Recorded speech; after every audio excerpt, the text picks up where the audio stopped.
경남 김해 김정호 의원입니다. 부총리님, 화면 한번 보실까요? 이게 20년 동안 거시적으로 한국 경제 성장률이나 OECD 경제 성장률을 한번 보이는 겁니다. 대체로 성장률이 계속 내리막길을 걷고 있죠. 그 원인이 무엇이라고 봅니까? 우리 실질 성장률이 떨어지는 이유요? 네, 우리나라뿐만 아니라 OECD도 포함해서요. 예, 글로벌 금융위기 이후에 점증적으로 증가하고 있는 소위 이 보호무역주의 경향도 영향을 미쳤고요. 또 글로벌 경기의 불확실성도 여러 가지 블랙시트라든가 여러 가지 요인으로 증가해 온 것이 세계 경제 둔화를 갖다가 점자적으로 좀 확산시켜 왔던 경향이 있었고, 그 영향으로 한국도 동조적으로 그러한 경향을 보여왔습니다. 우리나라만 또 문재인 정부에서만 이렇게 대세 하락하고 있는 게 아니다, 그죠? 예, 그렇습니다. 이에 대한 정부의 대책은 지금 금융 정책을 어떻게 펼치고 있습니까? 예, 재정적으로는 아시는 것처럼 작년, 재작년부터 비교적 저희의 세입 증가율보다도 좀 높은 지출 구조 증가율을 가져가면서 확장적으로 운용해 오고 있고요. 금융 측면에서도 전반적으로는 전 세계적으로 그렇고 우리나라도 굉장히 완화적 기조로 가고 있다는 말씀을 드립니다.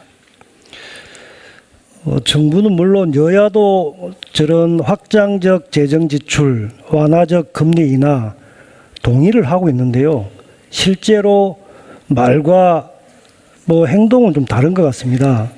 지난해 올해 추경에 대해서 일부 야당은 계속 지연시켰고, 그 규모도 특히 복지, 일자리 예산 삭감시키기 위해서 무던히 발목을 잡았죠. 올해 내년 예산도 마찬가지로 지금 513조 5천억 정부안에 대해서 대폭 삭감하겠다. 그 중에서도 복지 예산, 일자리 예산은 포퓰리즘이다 이렇게 하면서 삭감시키겠다고 하는데, 이게 확장적 재정 지출의 기조는 동의하면서 실질적으로는 발목을 잡고 삭감시키기 위한 게 역행한다고 보고 있는데요. 답변하실 수 있겠습니까? 예, 의원님, 내년도 저희가 9.3%의 재정 지출 규모 증가를 제시하면서 그 중에 절반 정도는 물론 복지와 일자리에다가 재원을 배분을 했고요. 나머지 절반 정도는 어떻게 보면은 경제의 활력과 미래에 대한 미래 대비 투자가 그 절반 이상 집어넣습니다. 그래서 꼭 내년도 성장이 꼭 경제 활력을 위한 어떤 마중물 역할이라 해서 단기적인 대책 예산만 들어가 있는 건 아니고요. 복지 일자리 예산도 다 내년도에 경제에서 필요로 하는 수요 중심으로 집어넣었다는 얘기를 드립니다. 대외 경제 여건이 악화되었지만 국내 기업들의 경쟁력 약화, 구조조정 와중에 있는데요. 이렇게 경쟁력이 약화된 원인이 기업 체질이 약화되고 구조조정이 불가피한 이런 상황, 원인이 무엇이라고 진단하십니까? 경제 전체적으로는 저희가 일단 인구 조직 측면에서 노동 생산성도 약화되어 있고 자본 투입도 적어졌습니다. 특히 결정적으로 잠재 성장력을 낮춘 것은 저는 총요소 생산성, 말하는 생산성 저하가 결정적이었고요. 여기에 대한 기업들의 구조개혁 내지는 미리 대비하는 경쟁력을 유지하려고 하는 그런 노력이 저는 좀 소홀하지 않았는가, 그런 것들이 같이 겹쳐서 지금과 같이 성장률을 좀 떨어지는 원인이 됐다고 생각을 합니다. 본 의원은 지난 10년간 100대 대기업들이 1,500조에 달하는 현금을 사내 보유하고 있습니다. 유보하고 있습니다. 그리고 12억 5천만 평, 공시지가로 635조 원에 달하는 비의무용 토지를 과다하게 보유하고 그 현금을 가지고 기업 사냥에 나섰고 부동산 투기에 앞장섰기 때문에, 반면에 생산적인 설비 투자, 특히 신성장 동력을 발굴하기 위한 R&D 투자 이런 것들을 소홀히 했기 때문에 지난 10년간 그래서 지금 경쟁력이 약화되고 대외 경제 여건에 능동적으로 대처하지 못하고 있다. 이렇게 보는데요. 어떻게 생각하십니까?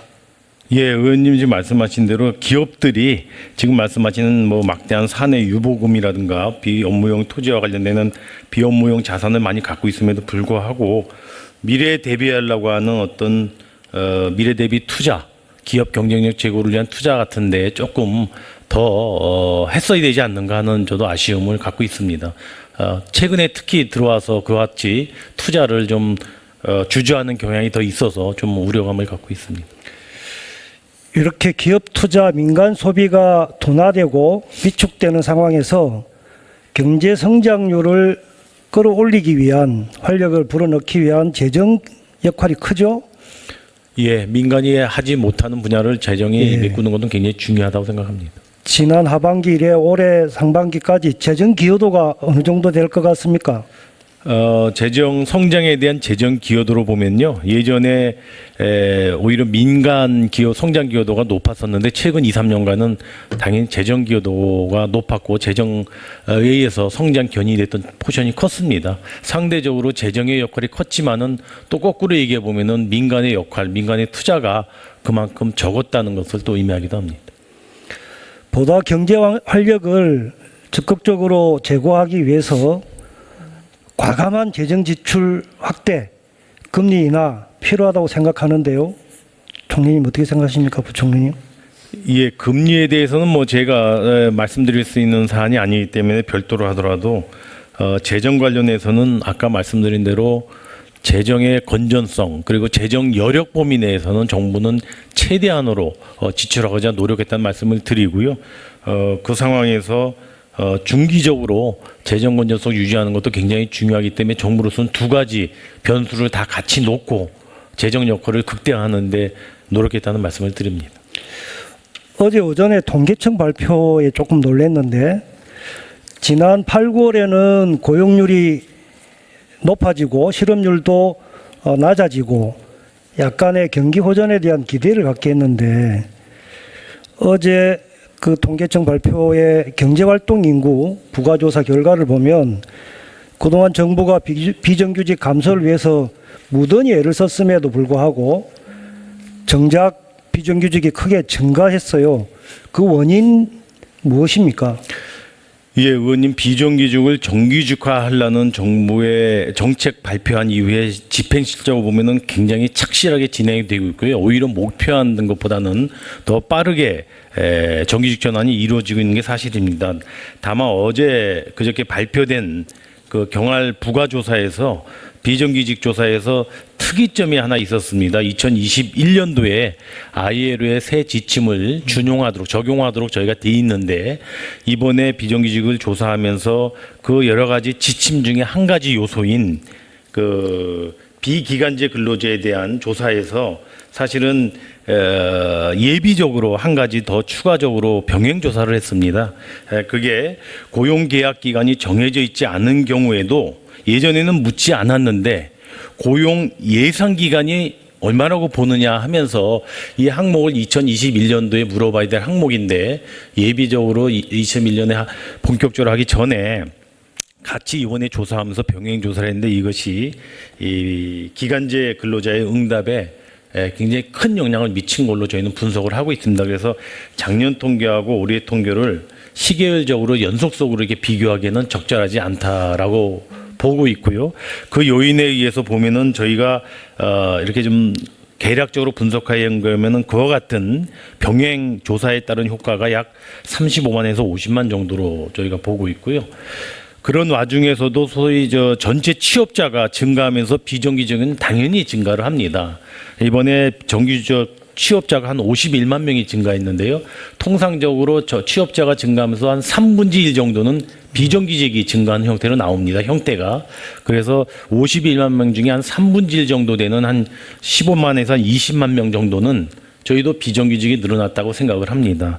나머지 소요는 소위 노인 일자리 같은 재정 일자리라든가 또는 여성의 경활 참여처럼 경제가 성숙되고 또 재정이 역할하면서 늘어난 부분이 나머지 부분이라고 저는 생각하고 있습니다. 그래서 결론적으로는 작년도 하고 올해하고 시계열에 단절이 있어서 수평적으로 비교하기에는 좀 무리가 있고요.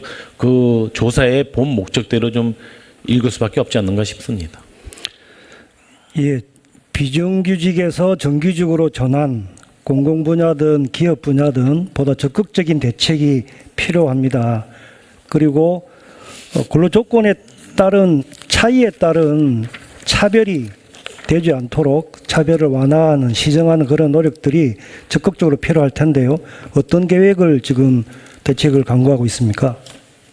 예, 의원님 좀 아까 말씀드린 것처럼 비정규직을 정규직으로 전환하는 노력은 지금 착실하게 진행이 되고 있고요. 그러면서도 비정규직과 정규직의 차별을 해소하는 것에 대해서도 정부가 정책적으로 쭉 진행을 해오고 있습니다.